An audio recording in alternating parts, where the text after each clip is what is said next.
Here we go!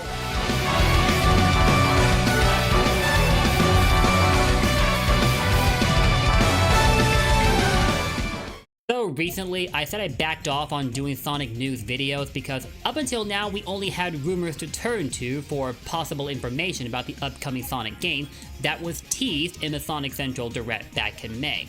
Some rumors did sound more credible than others, but at their core they're still rumors, so we had nothing concrete to go by. At least up until now.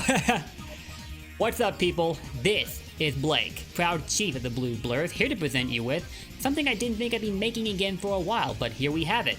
Another Sonic news video. And this video pertains to the upcoming Sonic game that was initially believed to be known as Sonic Rangers, due to an accidental press release that followed the Sonic Central Direct months ago. But apparently it was only a development name, and now we have an idea of what the official name will be. So this Twitter post recently popped up. It was typed out in Japanese, but thanks to Google Translate, we can read it in English. And what we've got here is Trademark of the Week, SEGA Sonic Frontiers. And then there's Sonic Frontier without the S at the end, Hero of Light and Darkness, and Shining Force. Well, there you have it, people. That officially puts an end to the debate on what the next Sonic game is going to be called. It is not going to be Sonic Rangers, which I'm quite relieved by, but in fact it is going to be known as Sonic Frontiers. And let me tell you, I like the name so much more. It has a nice ring to it, and it's certainly far less meme-worthy than Rangers is. When I made one of my first videos talking about the new Sonic game, right after Sonic Central happened, I went full speed ahead with the meme where I put Sonic's head over the body of the blue Power Ranger. I mean, come on, I think y'all knew that was coming, right? But thankfully the meme won't get much worse than that because the game will not be released as Sonic Rangers. Whew! I am a bit curious why the name Sonic Frontiers was mentioned twice, once without the S at the end of Frontiers, and then a second time with the S at the end of Frontiers.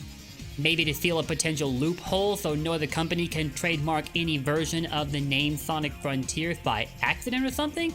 I don't know, that's the only reason I can think of. And if you're wondering what the rest of the list is about, that being Hero of Light and Darkness and Shining Force. Shining Force is apparently an RPG series that has existed since the days of the Sega Genesis in the early 1990s, and Hero of Light and Darkness is the next upcoming entry for the Shining Force series. Beyond that, I know nothing about the series because I've never played it, so not a lot to say here. Rest in peace, Sonic Rangers. We knew you well. Anyway, back to Sonic Frontiers. The Twitter post we talked about earlier also has a series of documents pertaining to the trademarks that we just discussed. One for Sonic Frontiers and one for Sonic Frontier. Again, one with the S and one without the S at the end. As with all the typed out in Japanese, I had to use a separate program in an effort to translate it, and while I'm fairly sure it comes with inconsistencies, some details have stayed fairly consistent. The first few lines in particular read as Country of Issue, Japan Patent Office. Release date, November 9, 2021. And you also look down at where it says application date. It was first written as of October 22nd, it's looking like. So it seems Sega had been tossing around the idea of the name Sonic Frontiers for a few weeks, maybe even longer than that, I don't know. And then they finally decided to go ahead with it, so yeah man, there you have it. Now here's something else that you might be interested to know about. This is not the first time we've seen a new Sonic game being named as Sonic Frontiers. Another blog post came up on the leaker Zippo near the end of October, and yes, I know, Zippo's credibility has been heavily debated by the Sonic community since the start of the year. My own stance is, sometimes leakers will get some stuff right, at other times they won't, it's just how it is. But anyway, this blog post from Zippo directly names the Sonic game as Sonic Frontiers, while also discussing other things like why the next Switch console is sooner than we think, and no, I'm not referring to the OLED that was recently released. And as of this trademark post from Sega, it looks like Zippo was very much correct about the game being known as Sonic Frontiers. As a side note, they've also been right about the upcoming release of Sonic Colors Ultimate as well as the Sonic Classics being repackaged in a re-release, hence Sonic Origins.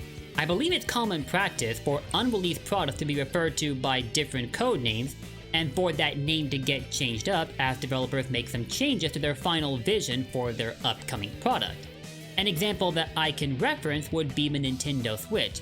If I remember correctly, it used to be identified as the Nintendo NX before it was officially revealed to be the Switch.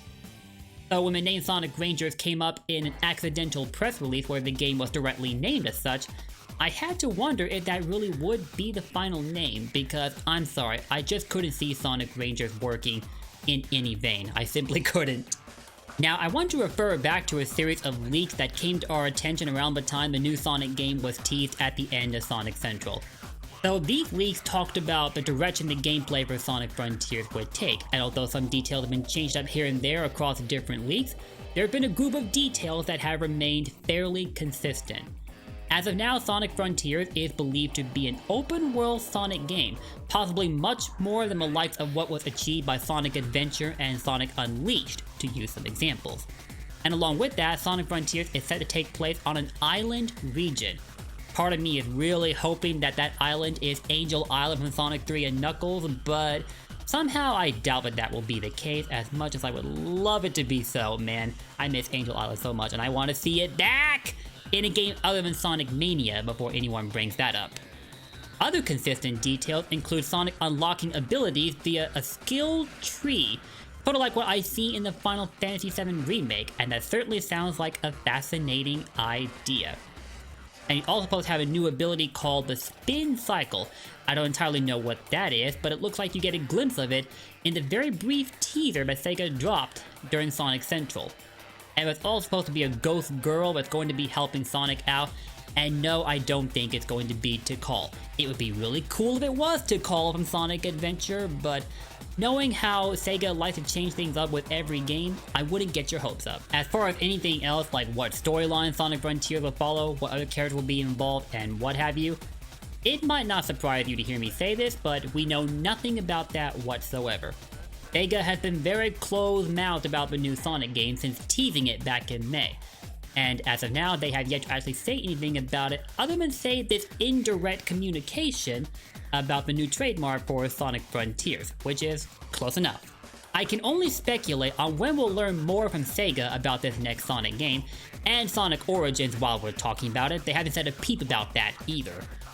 If I had to guess, there is the fact that the Game Awards is slated to make a comeback this December as an in-person event taking place at the Microsoft Theater in Los Angeles, so it's possible we'll learn something there.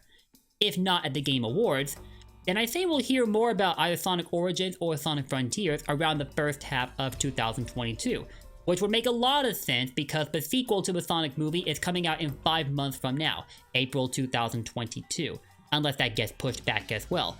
But somehow I don't think that will happen because last I heard, production in both Vancouver and Hawaii had wrapped up, and we recently got the news about Idris Elba being the voice actor for Knuckles, as well as a partial look at how Knuckles will look in the movie. All we know is how one of his fists will look, and that's pretty much it. Now, some might disagree with me on this, as it would mean more waiting before we learn anything else about Sonic, and I totally understand. But part of me is hoping that SEGA is holding off on talking about anything else related to Sonic up until we get close to the release of the Sonic movie sequel, which again is this April. If they are set on doing that, it would make so much sense it's not even funny, because it would further add to the hype that's already been building up around the movie sequel, and it would give fans something else to look forward to that's also related to Sonic, further accelerating the brand's success. I don't think this was a strategy that could be put into play for the first movie because, as we all know, the pandemic hit last year and plans had to be shuffled around here and there. So SEGA couldn't exactly accompany the first movie's success with the release of a new Sonic game. Well, there is a mobile game Sonic at the Olympic Games, but I don't exactly count that one. No offense to mobile gamers, of course. I play Sonic Dash and I think that's a fun mobile title to play through, but when I think of Sonic games, I tend to think of the mainline titles, on console and PC, before anything else. That's just me though. Something I just realized, I referenced Sonic Central a fairly decent number of times in this video, which is to be expected as that's where we got our first mentions of the new Sonic game, the name Rangers aside. When exactly are we going to get another Sonic Central Direct? Like, Sega had no plans for a second one around the time they did the first one, which I totally get, and I don't expect these to be as frequent as, say, the Nintendo Directs, because those cover a multitude of game franchises, whereas Sonic Central talks about just one franchise, so yeah, I wouldn't expect them to be as numerous as the Nintendo Directs tend to be, but that said, the first one was so awesome that I very much love to see a second one happen. Hopefully it will, fingers crossed. So, there y'all have it. Apart from Sonic Origins, it looks like the next Sonic game that's coming out soon is going to be called Sonic Frontiers. I'm loving how the name sounds, I'm loving how ambiguous this project is shaping up to be from the way things are going, and although we know so little about it that can be considered official in any way, that sure hasn't stopped me from getting hyped about the game the more I devote any thought towards it. Now we just need Sega to drop that reveal trailer so I can do another analysis video and figure out what else is headed our way. Man, I'm sick of waiting! I made a previous attempt at an analysis video right after Sonic Central happened and we got that teaser clip for the new Sonic game, but I couldn't really get anything from it. Takashi Iizuka himself has gone on record to state that people trying to analyze the new teaser clip for the Sonic game won't get anything out of it, even from that symbol that pops up at the end, as that by itself won't give anything away about the game, although it is expected to play a significant role in the storyline. That's pretty much all we know about it at this point. Even though they haven't publicly admitted it, I'm betting that Sega is getting a kick out of keeping us waiting like this. But it is kind of how things have to go at times. And with that, guys, I want to ask you all, what do you think about the name Sonic Frontiers? Do you guys like how it sounds? Do you think it sounds better than Rangers, or do you actually think it sounds worse? Whatever you think, let me know in the comments down below.